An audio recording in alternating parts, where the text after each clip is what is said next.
You shove your body against the stone doors, scattered with arcane markings. As you push, the door shifts, and a backdraft of stale, decaying air hits your face and nostrils. One of the party members retches in the corner as you step over the threshold into the throne room of the ancient druid king, known as Fairlance Gashwin.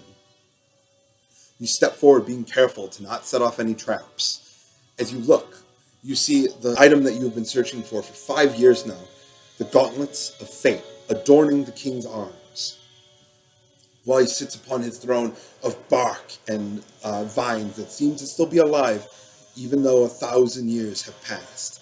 Just as you step forward, skeletal hands wrapped in vines spew from the ground itself and go to grab you. You easily evade, and your back is against your party members again. As you look forward, you see 8 skeletal druids facing off with you. The king stands and draws a sickle from his side, ready for battle. What will you do? Seems fun, doesn't it? That is a regular game of D&D, an interactive role-playing game that you can play with friends. And today, I'm going to show you how to play a little bit. So, first things first, finding a group. Now, I know it seems trivial, but really, just ask your friends. You never know who is a closet dungeon master or even an old player. But just in case you don't have any friends that are previous dungeon delvers, you can always go to what is called a gamer's workshop. Gamers workshops specialize in role-playing games and card games such as Magic the Gathering, Yu-Gi-Oh!, Pokemon, and D&D. Usually they do have nights designated to D&D, or you might see postings from dungeon masters looking for some players. Now, if you don't have a gamer's workshop in your area, you can always try websites like Roll20 and Fantasy Grounds. They bring the Gamers Workshop to the internet, so you can play with people from around the globe. I myself play with people from Korea, Britain, and Ireland. Now, next, after you found your group, you have the troubling task of making your characters, which you might need this for. This is the player's manual, or the player's handbook, for 5th edition D&D. Now, this book is not too big, but it is a lengthy explanation of all the rules of D&D and a wide range of abilities, skills, and all the classes and races. Now, you may be asking, what's the difference between a class and race? Well, a class is what your character does, whether he is a paladin fighting for justice, or a druid who is trying to keep the peace in nature, or maybe a ranger who is a hunter. A race is more of, am I a dwarf? Am I an elf, or am I just a human who's trying to find my way in the world?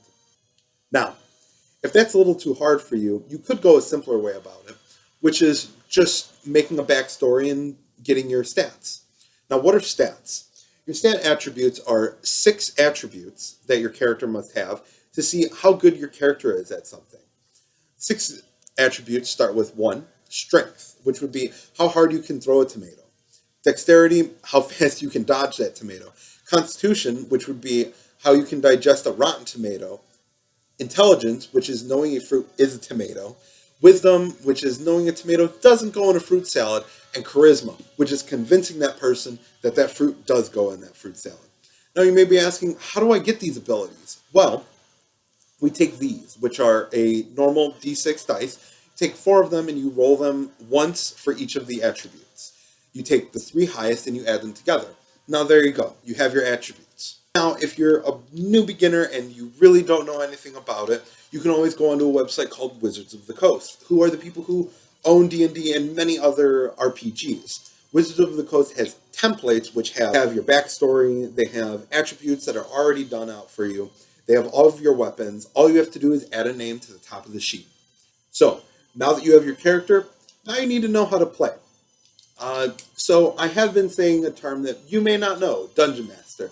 Dungeon Master is someone who narrates the entire world. They are seen as the god or the ultimate wise being who controls all. What the Dungeon Master does is he has a set world for you, and he waits for you to take some kind of reaction to the world.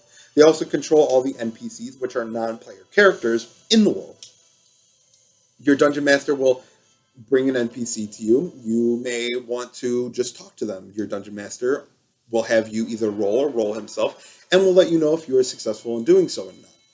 Now, if things go wrong, and it seems that you are about to get into a fight with whether it is just a normal NPC, or maybe 8 druid skeletons, he will most likely say to you, please roll me initiative. Now, initiative is how fast you are reacting to this combat scenario, because that's what you're in now, combat. So, next, what is combat? Combat is broken up into 3 different sections: your movement, your attack, and your bonus action. Now, movement's fairly simple. Movement is how fast can your character move in that round. Rounds comprise of 6-second intervals. Usually, for the average character, they can move between 25 to 30 feet. Some of the more speedy or dexterous characters can move between 45 and 50 feet. Next, your attack. You again will be using a dodecahedron or a d20 to be rolling your attacks, whether it is with a brandishing broadsword or a sickle, spear, arrow, or maybe you're a spellcaster. Again, your DM will let you know what you need to roll to hit the creature that you're trying to attack. Next, your bonus action.